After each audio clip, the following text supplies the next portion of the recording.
Hello, hello. Welcome once again to another edition of Quoth the Raven, Lewis Bry Raven. I'm your host, Lewis Bry Raven, 30-year veteran writer, illustrator, editor, publisher of comic science fiction, fantasy, horror, and role-playing games.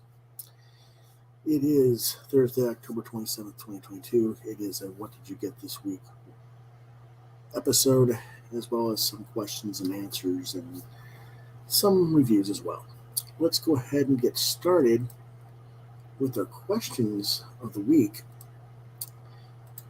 Our first question is, have you seen Black Adam in the theater yet? If so, what did you think of it? And if not, are you planning to see it? Why or why not? I'm not planning to see it. I'm just not that interested in it. A lot of the superhero films these days just don't grab my attention that much. So same thing for the Wakanda Forever movie. I'm not going to see that in the theaters either. It is what it is. So there you go. Our next question of the day from multiple parties. Have you heard about the shakeup at Discovery with Walter Hamada leaving and James Gunn being put in a position of power for the DC movie platform moving forward? What are your thoughts about this? Well, yes, it's been around with the horn, so to speak. I've heard of it. Personally, I don't care one way or the other. James Gunn doesn't really mean anything to me any more than anybody else does.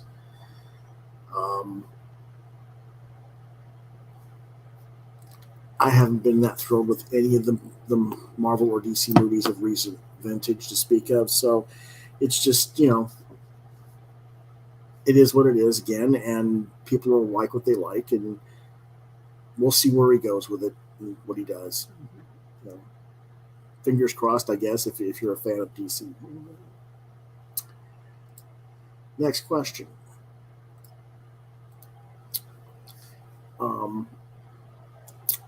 Because I've said this already, when you say you don't watch these Marvel or DC TV shows or movies, is it because you're not interested, or because you don't have access to watch them, or a combination of factors? Combination of factors. A lot of it, I don't have access to some of this stuff. I haven't watched a lot of the shows that are on HBO Max or on Disney Plus, so I don't have an opinion on any of those shows. As far as the movies, they really just haven't grabbed my attention. A lot of the Marvel movies I go to because I'm paid to go to as a guest creator, and I sell artwork and stuff before a theater viewing as a guest artist. But if I didn't have that, I wouldn't go to them. I'm just not that into it. I think part of the reason for that is because a lot of the movies are telling stories that I've already read in the comics, and for me, I already know the story. I'm not, it's like I don't really need a retelling of what I already know. So it's kind of that puts me off a little bit. I think that's part of it. And then, it's just,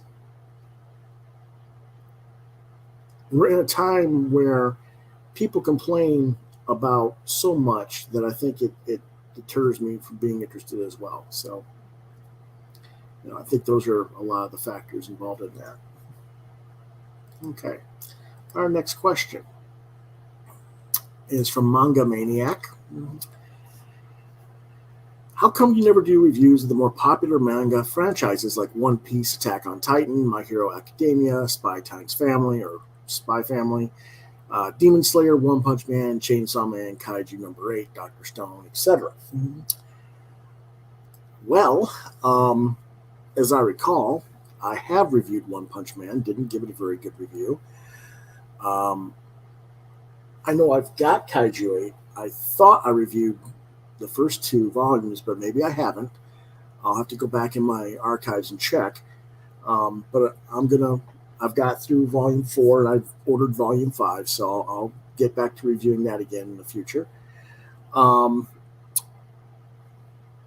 I really couldn't get into One Piece or Attack on Titan. I've tried, but I just can't get into them enough to really do a review on them. So there's stuff like that mostly. That's not to say manga is bad or anything like that. I'm always trying new things.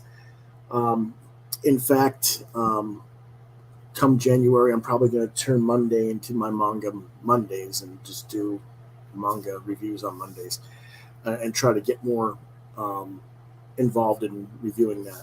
But we'll see. Um, when I get into stuff this week, I'll show you some of the stuff I'm trying to get into for the manga as well. So it's not that I'm not interested in manga. I just haven't been able to really focus on that and get that to you. Next question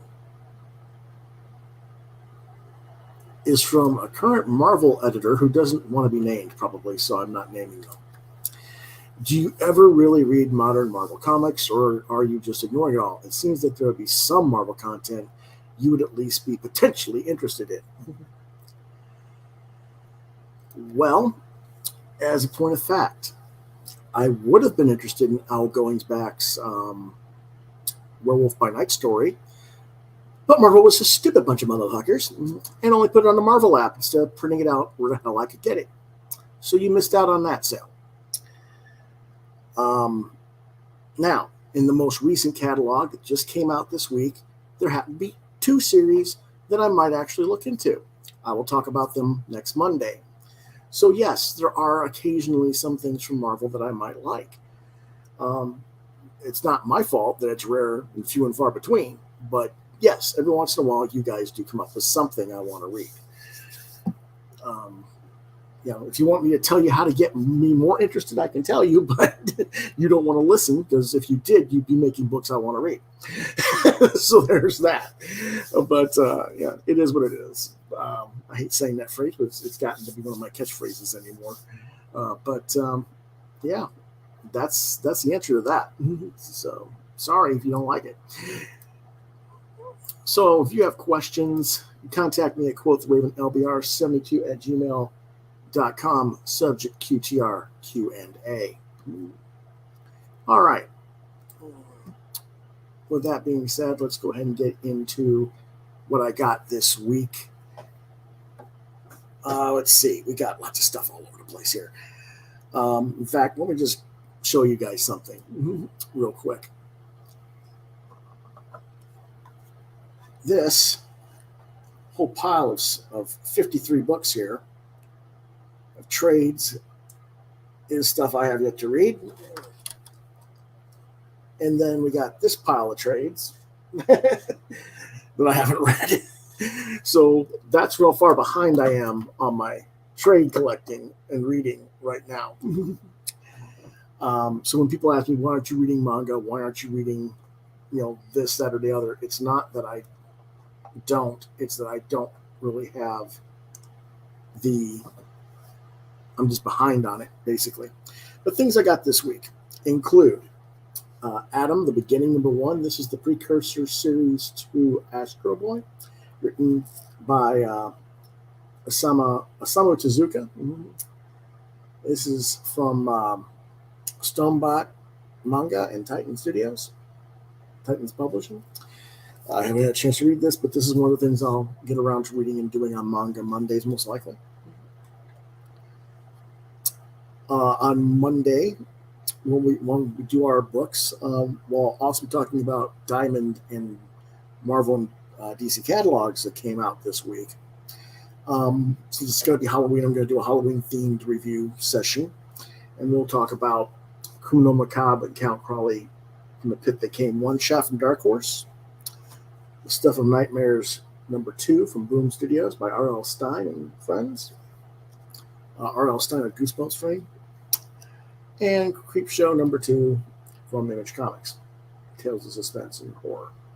And that's #2 as well. So I'll be doing those reviews on Monday. Also this week in the mail, I got Tales of Monkeys Fighting Robots, MFR, the complete collection by Jamie Jones and Matt Sardo. I haven't had a chance to open this up, let alone read it. And I know I got this actually, I think 2 weeks ago. haven't gotten around to it. I may have mentioned getting it, but I got Graham Nolan's giant-sized two-fisted Manly Tales from him in his Compass Comics as well. So that's all the stuff I got this week. Now, a lot of the stuff is going to get reviewed next week, but, again, it's just trying to find time to get all of it read more than anything else. Alrighty. So what did I actually get read and reviewed this week? Well, let's start with August. Purgatory Underground, number 2 of 4 for $3.99. Publisher Red 5 Comics. Writer-artist is Benjamin W. Morse, by genre of science fiction. This was released October 19th. So this is last week's book. North Free says monkeys fighting robots, LOL. Or robots. He says robots. I don't know if he probably just missed typing too fast there. But anyway, Captain Abraham August, intergalactic hero and pariah for ending a civil war by wiping out the enemy population of Mars, has been sent on a routine mission to the outer edges of the territory, only to discover that the rebel forces he thought he helped defeat have regrouped and have a hidden base of operations where they have enslaved the planet's population and forced them to mine for resources. His ship has been shot down. He is crash-landed and rescued by the local sheriff, who leads a ragtag civilian population rebellion against the rebel forces, and August joins them. Breaking out some of the miners, August comes across Baron Segan, the co-mastermind of the forces whose weapons were at Mars that August used and turned on against them. But as far as August knew, the Baron should be dead. What's going on here? August has no real time to figure this out. He has to confront the Baron again. Only when he attacks him, his shots have no effect. The blasts bounce right off the Baron. August finds himself defenseless on his own against the madman. How will he survive? Well, what do I think about this book?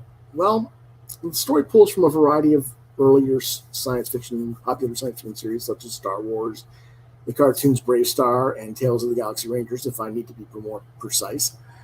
But while it's clearly influenced by these other stories, Morse does manage to allow it to still make it its own thing. That's not an easy feat, because, like I said, it's very much, you can tell what the influences are. There are some good humor bits in the story. The miners commenting about the sheriff's assumptive good nature, for example, that break up some of the intensity and seriousness of the story. The pontificating by both the Baron and August before they throw down is a bit long-winded and feels like a really bad WWE segment gone wrong, in my opinion, but it's not out of place for the context of the story. I think, frankly, I'm just burned out on such soliloquies by characters in that nature. But, it's not like it's bad writing or bad comics. There are supposed to be 4 issues to this series, so presumably a 3rd issue will conclude the confrontation between the duo while the sheriff and the miners escape, and their tech gal figures out a way to send a signal to August's bosses back in the Federation.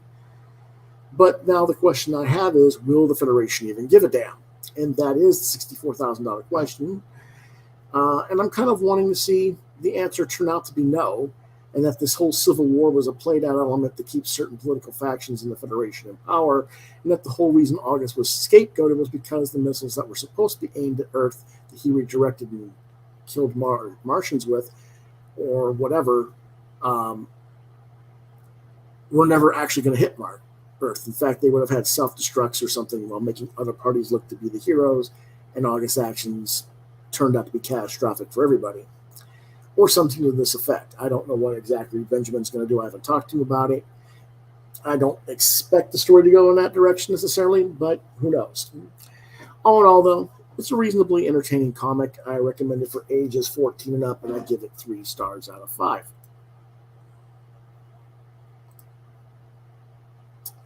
Our next book is back issue number 139 for $10.95.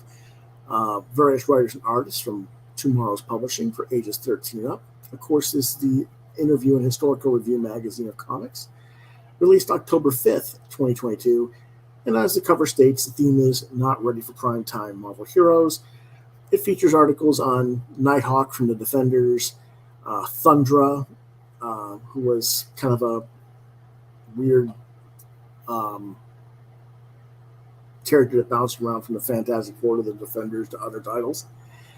Jack of Hearts, Union Jack, Stingray, Doc Samson, who's probably the most recognized character of this group. Paladin, the Shroud, Star Fox, Thunderbird from the X-Men.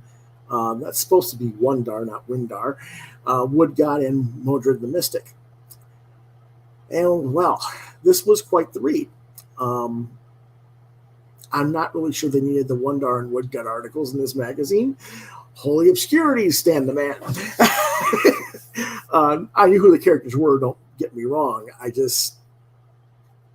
People actually care about these characters, okay? but anyway, all the articles are, of course, quite informative and entertaining. And it's a fun look back at the history of Marvel through these characters. But with that said, these are more...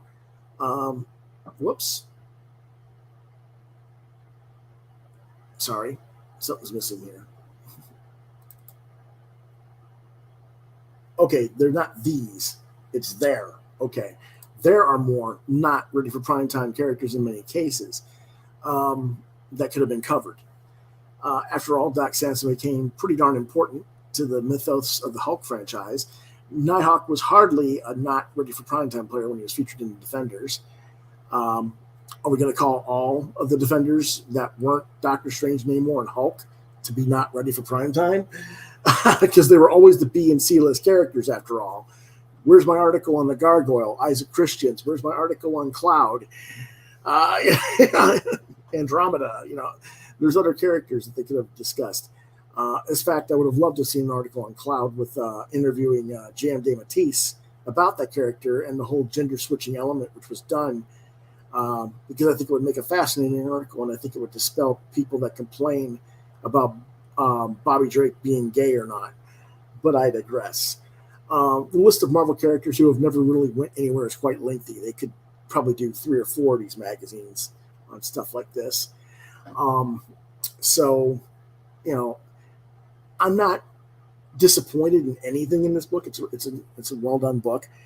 I don't know. There's more to it than just this. I'd like to see more, I guess.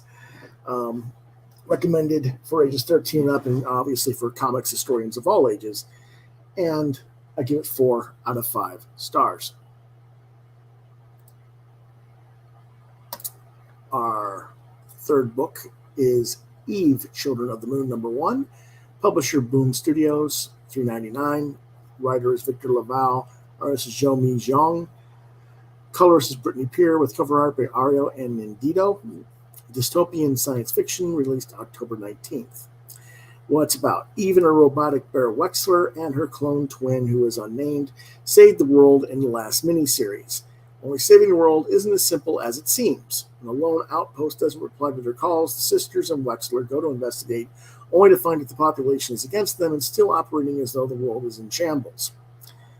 When they try to peacefully explain the situation, they are confronted with yet seemingly another clone of them, this one called Celine, who leads the faction of kids that are in this particular outpost, and has told them that the twins, betrayed their father and killed him, which is only kind of partially true from the first miniseries.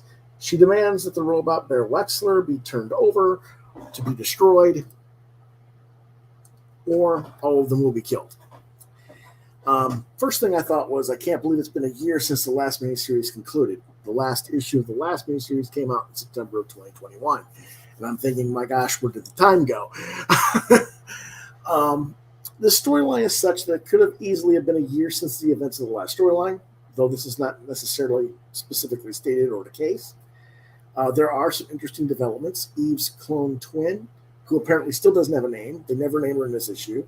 She seems to be unable to operate certain computers, and the parental programs that are based on the AIs of their parents, biological parents, figure out that maybe the twins' genetics were altered due to the virus that was infecting the kids and turning them into zombified people.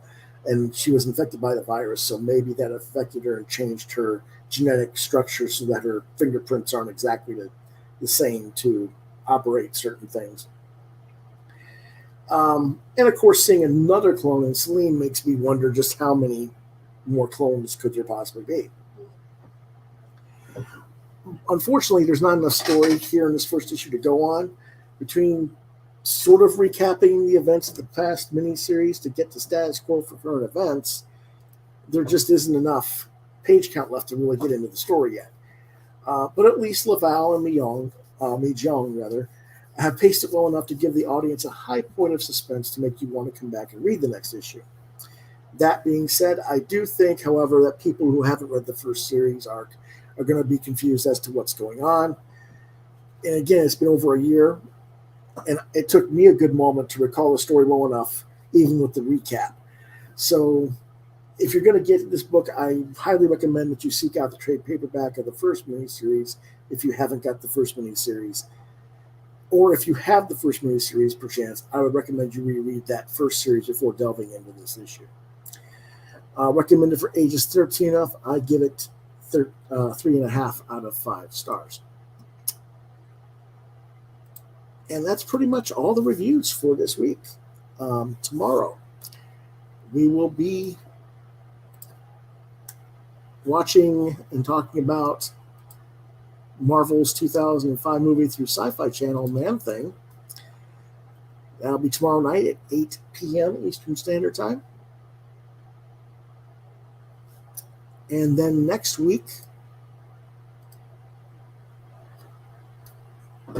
Monday will be our discussion of previews, Marvel and DC catalogs, and the discussion of the comics that I told you about earlier, the 3 horror comics for Halloween, Creep Show, Stuff of Nightmares, and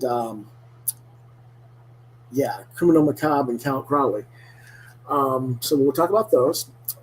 Tuesday will be some more question and answers and comic reviews. Thursday will be what did you get this week? And Friday next week, we'll be talking about the 1976 film Future World with Yul Brynner, which partly that's because somebody asked about doing something Western, and I would think of other Westerns, but I don't know, this just happened to hit my brain, something we should talk about.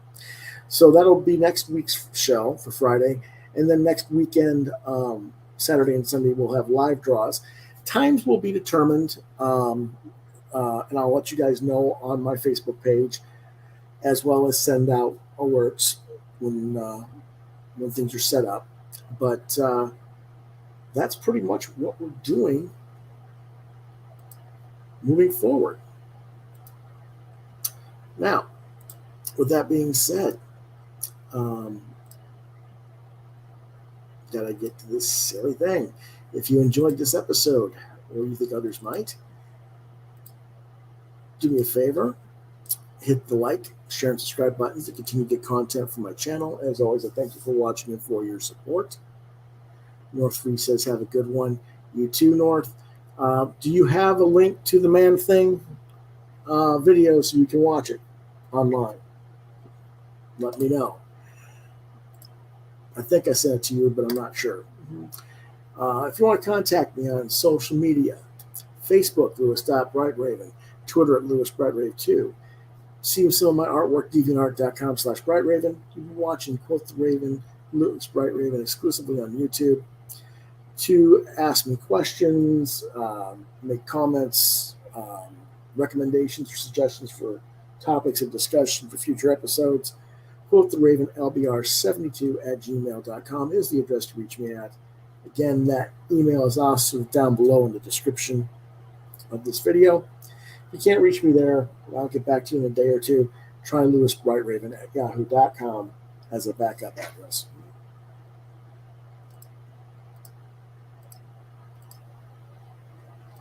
North Free says, Man-Thing watched. Cool. All right. So speaking of that, that's what I have to do next is watch and write that review and get that done.